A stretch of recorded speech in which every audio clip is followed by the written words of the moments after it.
How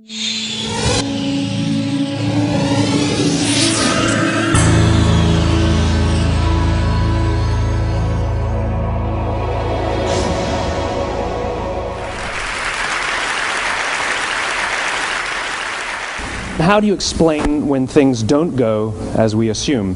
Or better, how do you explain when others are able to achieve things that seem to defy all of the assumptions? For example, why is Apple so innovative? Year after year after year after year, they're more innovative than all their competition. And yet, they're just a computer company. They're just like everyone else. They have the same access to the same talent, the same agencies, the same consultants, the same media. Then why is it that they seem to have something different? Why is it that Martin Luther King led the civil rights movement? He wasn't the only man who suffered in a pre-civil rights America, and he certainly wasn't the only great orator of the day. Why him? And why is it that the Wright brothers were able to figure out controlled powered manned flight when there were certainly other teams who were better qualified, better funded, and they didn't achieve powered manned flight, and the Wright brothers beat them to it? There's something else at play here. About 3.5 years ago, I made a discovery, and this discovery profoundly changed my view on how I thought the world worked, and it even profoundly changed the way in which I operate in it. As it turns out, there's a pattern. As it turns out, all the great and inspiring leaders and organizations in the world, whether it's Apple or Martin Luther King or the Wright brothers, they all think, act, and communicate the exact same way, and it's the complete opposite to everyone else. All I did was codify it. And it's probably the world's simplest idea. I call it the golden circle.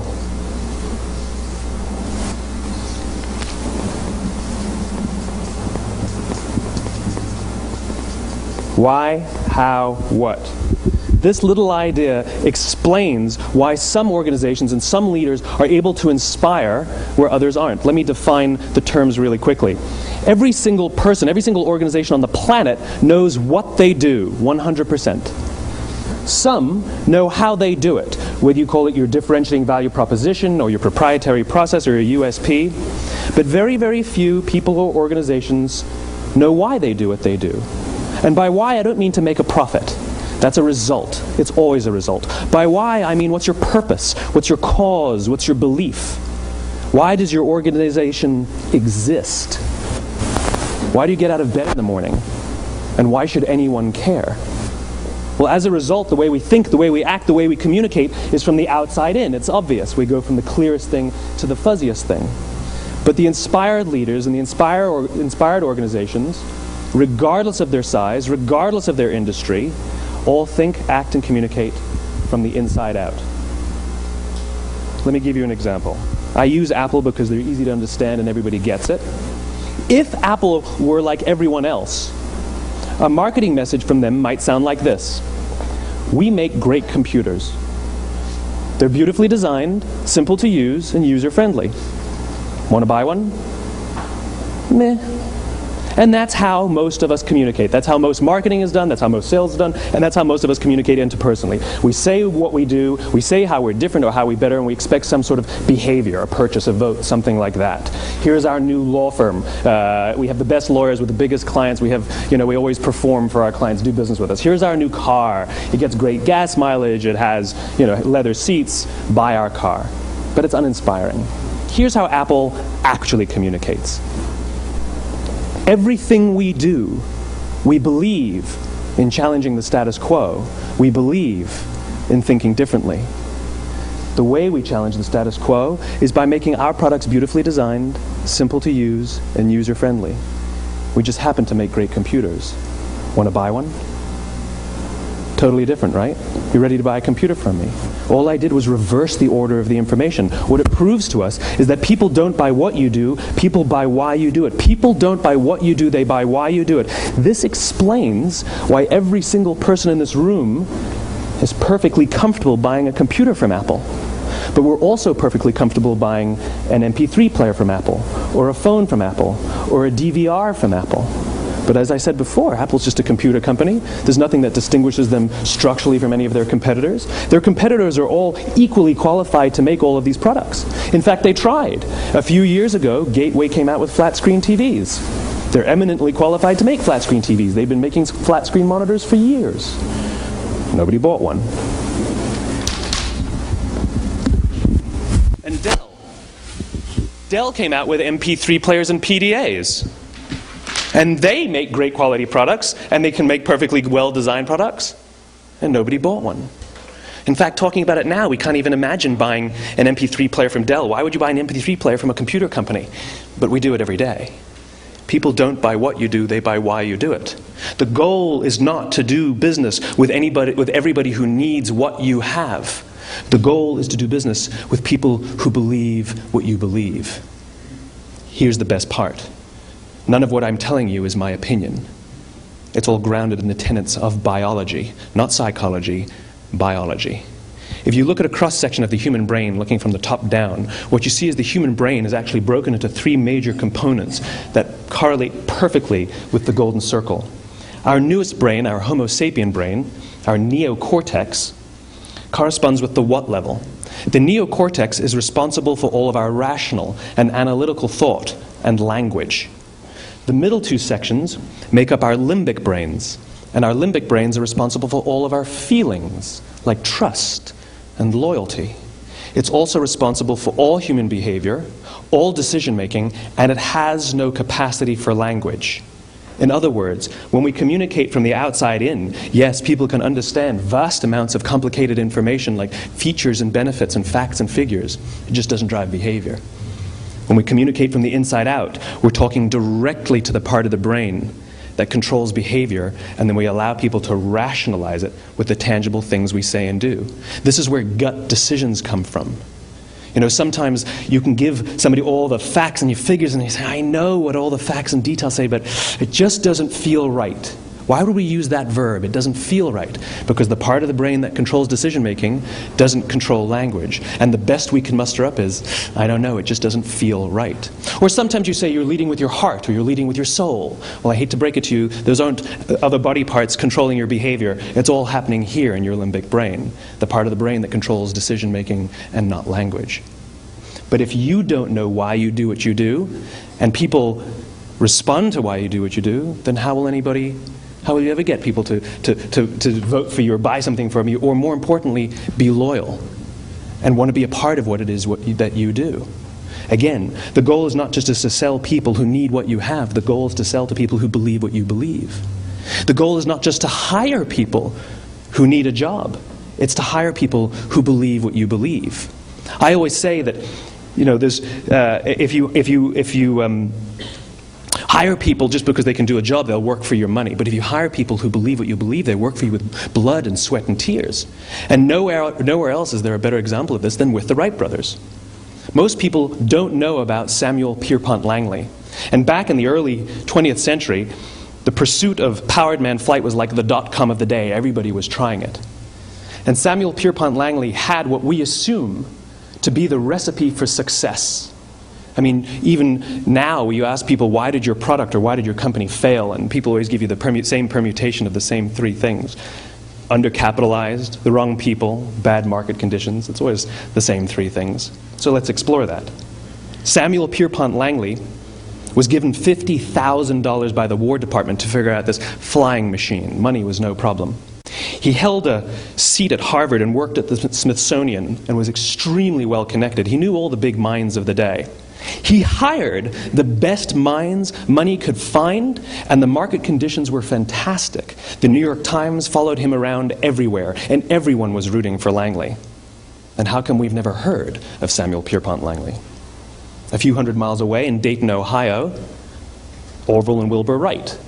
They had none of what we consider to be the recipe for success. They had no money. They paid for their dream with the proceeds from their bicycle shop. Not a single person on the Wright brothers' team had a college education, not even Orville or Wilbur. And the New York Times followed them around nowhere. The difference was Orville and Wilbur were driven by a cause, by a purpose, by a belief. They believed that if they could figure out this flying machine, it'll change the course of the world. Samuel Pierpont Langley was different. He wanted to be rich, and he wanted to be famous. He was in pursuit of the result. He was in pursuit of the riches. And lo and behold, look what happened. The people who believed in the Wright brothers' dream worked with them with blood and sweat and tears. The others just worked for the paycheck. And they tell stories of how every time the Wright brothers went out, they would have to take 5 sets of parts because that's how many times they would crash before they came in for supper. And eventually, on December 17th, 1903, the Wright brothers took flight. And no one was there to even experience it. We found out about it a few days later. And further proof that Langley was motivated by the wrong thing, the day the Wright brothers took flight, he quit. He could have said, "That's an amazing discovery, guys. Now we'll improve upon your technology." But he didn't. He wasn't first. He didn't get rich. He didn't get famous. So he quit. People don't buy what you do, they buy why you do it. And if you talk about what you believe, you will attract those who believe what you believe. Well, why is it important to attract those who believe what you believe? Something called the law of diffusion of innovation. And if you don't know the law, you definitely know the terminology. The first 2.5% of our population are our innovators. The next 13.5% of our population are our early adopters. The next 34% are your early majority, your late majority, and your laggards. The only reason these people buy touch-tone phones is because you can't buy rotary phones anymore. We all sit at various places at various times on the scale, but what the law of diffusion of innovation tells us is that if you want mass market success or mass market acceptance of an idea, you cannot have it until you achieve this tipping point between 15 and 18% market penetration, and then the system tips. And I love asking businesses, what's your conversion on new business? And they love to tell you, oh, it's about 10%, proudly. Well, you can trip over 10% of the customers. We all have about 10% who just get it. That's how we describe them, right? That's like that gut feeling, oh, they just get it. The problem is, how do you find the ones that just get it before you're doing business with them versus the ones who don't get it? So it's this here, this little gap, that you have to close, as Geoffrey Moore calls it, crossing the chasm. Because you see, the early majority will not try something until someone else has tried it first. And these guys, the innovators and the early adopters, they're comfortable making those gut decisions. They're more comfortable making those intuitive decisions that are driven by what they believe about the world, and not just what product is available. These are the people who stood online for 6 hours to buy an iPhone when they first came out, when you could have just walked into the store the next week and bought one off the shelf. These are the people who spent $40,000 on flat-screen TVs when they first came out, even though the technology was substandard. And by the way, they didn't do it because the technology was so great. They did it for themselves. It's because they wanted to be first. People don't buy what you do, they buy why you do it. And what you do simply proves what you believe. In fact, people will do the things that prove what they believe.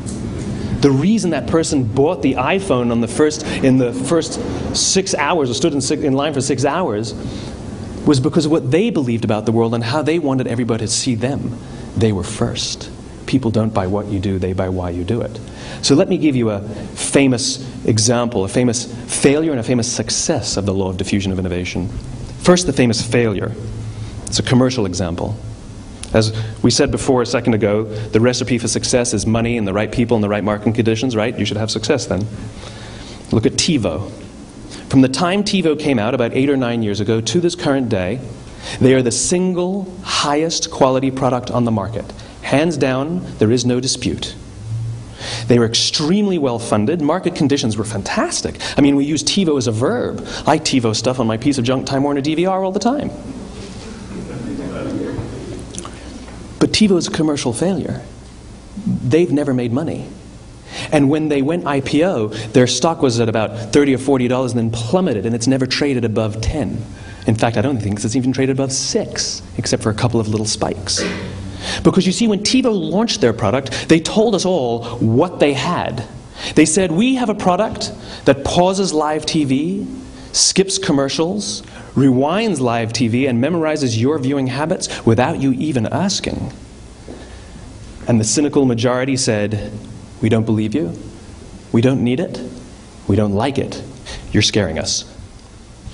What if they had said, if you're the kind of person who likes to have total control over every aspect of your life, boy, do we have a product for you.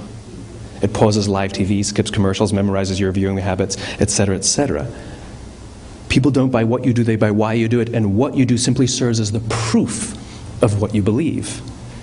Now let me give you a successful example of the law of diffusion of innovation. In the summer of 1963, 250,000 people showed up on the Mall in Washington to hear Dr. King speak. They sent out no invitations, and there was no website to check the date. How do you do that? Well, Dr. King wasn't the only man in America who was a great orator. He wasn't the only man in America who suffered in a pre-civil rights America. In fact, some of his ideas were bad. But he had a gift. He didn't go around telling people what needed to change in America. He went around and told people what he believed. I believe, I believe, I believe, he told people. And people who believed what he believed took his cause and they made it their own, and they told people. And some of those people created structures to get the word out to even more people. And lo and behold, 250,000 people showed up on the right day, on the right time, to hear him speak. How many of them showed up for him? 0. They showed up for themselves. It's what they believed about America that got them to travel on a bus for 8 hours to stand in the sun in Washington in the middle of August. It's what they believed, and it wasn't about black versus white. 25% of the audience was white. Dr. King believed that there are two types of laws in this world, those that are made by a higher authority and those that are made by man. And not until all the laws that are made by man are consistent with the laws that are made by the higher authority will we live in a just world. It just so happens that the civil rights movement was the perfect thing to help him bring his cause to life. We followed him not for him, but for ourselves. And by the way, he gave the I have a dream speech, not the I have a plan speech. Listen to politicians now with their comprehensive 12-point plans. They're not inspiring anybody. Because there are leaders and there are those who lead. Leaders hold a position of power or authority, but those who lead inspire us. Whether they're individuals or organizations, we follow those who lead not because we have to, but because we want to. We follow those who lead not for them, but for ourselves. And it's those who start with why that have the ability to inspire those around them or find others who inspire them. Thank you very much.